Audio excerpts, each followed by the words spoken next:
My name is Filet-O-Fish. I am a paid skateboarder in the San Francisco, Oakland Bay Area. A skateboard instructor, and I try to break down skateboarding easier so everybody can have a fun time skating. No matter what walk of life you come from, what your pronouns are, or how you feel, skateboarding will always be there. It'll never leave your side. And this is knowledge that will help you transcend to where you're from, to where you can go, or anywhere you want to go in life. This video right here is going to be a quick little interview I had with a small YouTuber out in Texas called 7 Ply Therapy. He's an actual licensed therapist that helps teens get through life, coping mechanisms, and I just wanted to pour my insights on things. In this video, you're going to just see the real me just speaking on StreamYard. So if you're ever trying to have an interview with anybody, try StreamYard. It's free. And you can interview anybody, any YouTuber, and you just have a link and you're all good to go.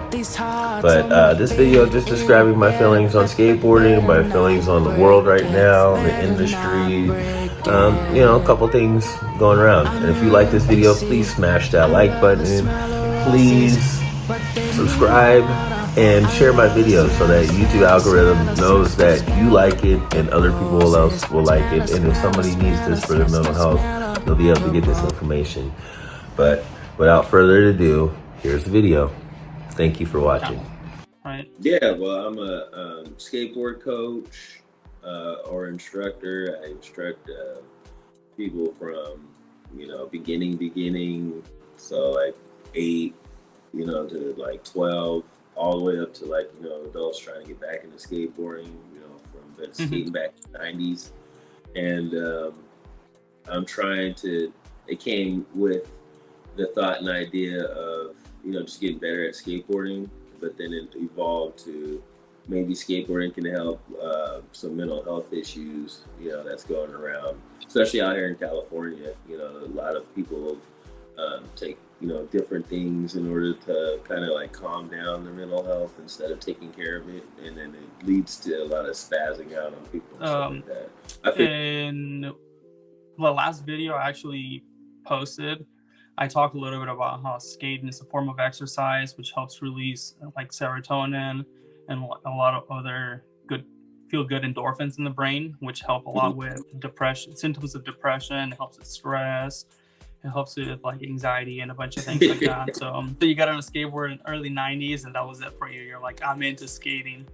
Yeah. When I was a kid, my uncle, he was like a semi-pro in Sacramento. So that's why I would skate like this is a 10.34 Eric Winkowski. And then I keep that wave in order to keep like, there's a line in skateboarding. So like from here to here, it's basically like the main like balancing point in skateboarding. And so like it's just like a little reminder to help me to keep my feet, in that line and something like that. So it's a cool little design. And then I would skate 60 millimeter Spitfires with some Bronsons with no shields. 60 millimeters, it sounds really big, but I don't know what it is. Like 60 millimeter wheels from nowadays, from back in the 90s, are totally different. Like, how you have the square ones with like no sides and you can't literally flip it and stuff. Now they made Spitfires where the first 60s I had was Cater Silence 60 wheels. And I'm like, Cater Silence, he's skating 60-inch wheels, he's hitting handrails and all that stuff, but it helps to actually lock in.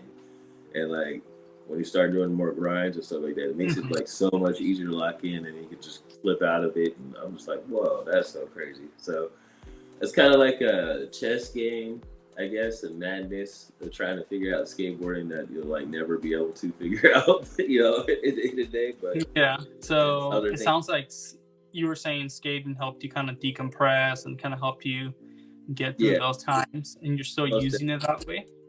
Yeah, and then the more that I realized that, I just kept, the more I realized that was more when I started taking it on a day-to-day practice instead of like, once a week or whatever. Like even if it was at the beginning 15 minutes or whatever, that's cool with the 15 minutes. But then like it started evolving and like, hey, I got to get this trick or let me learn this trick. And it just gets you more comfortable with the board and flipping it and less injuries and all of that. So you start like experimenting with your mind of what you want to do and where you want your stuff to go, in skateboarding. So it's a trip that I've been skateboarding so long, but I'm still learning more things. It's the same setup, it's the same stuff. So it just trips me out. Yeah. We're always going to be learning, man. That's the Right. journey of life. You know what I mean? But you mentioned that in that area, other people deal with their issues differently. And you said like they spaz out and stuff like that. Could you elaborate a little bit more on that? Well, yeah, I don't know if it's happening where you're at, but there's a thing, fentanyl, taking over the streets and people passing out, and they're putting the fentanyl in every single drug. So people out here spazzing out and stuff like that. And I actually make these T-shirts called F Fentanyl, and they're just a black T-shirt that say, that's the ones I sell. To push that message, like you need your body, you need your mind, you need the awareness, and you learn a lot more, if you are, not on a substance that's like, just taking you out of there. What makes them nod, looking at the science of it, is their brain is fighting, like just basically trying to sleep from the nervous system. And so it's like you're fighting consciousness. You're literally dying. It'd be like the first time you could try it, it'd be a wrap, and that's crazy. So many people lost their lives on it, and that's what mainly my main fight for teaching skateboarding is to have an outlet, to maybe open up that door to getting off of whatever is ailing you, and then to see life in a different way, just by learning skateboarding, not necessarily doing tricks, but feeling more confident in yourself, like you said, releases more endorphins and creates more pathways and creates overall happiness from depression.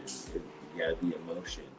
So I think having a fun passion like that and actually getting into over a week, give it 90 days. I think 90 days is a good way to, one, create a new habit, two, to condition yourself to a new habit, and then just make sure that's like a long lasting. Two, I actually, like I've mentioned in my previous videos, I didn't really go into depth, but I'm a therapist, and I actually worked at a rehab up until recently. I'm just switching between jobs to more like a outpatient private practice.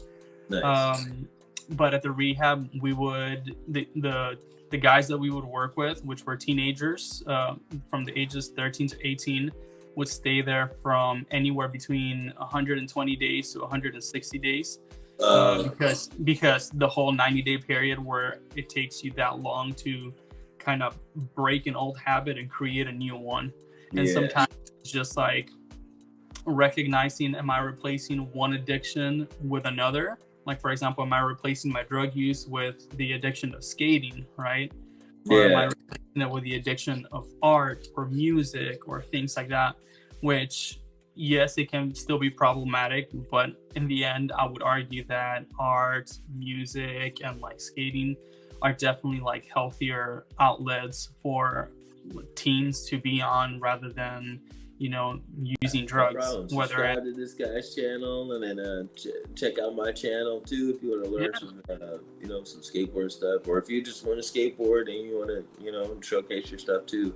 I do seminars and stuff like that, kind of like Braille, but I'm not trying to make $1 million. I'm just trying to get people to think a little bit different. So yeah, for sure. Thank you, I appreciate it. All right, man. All right, see you, Fish. See you later, Derek.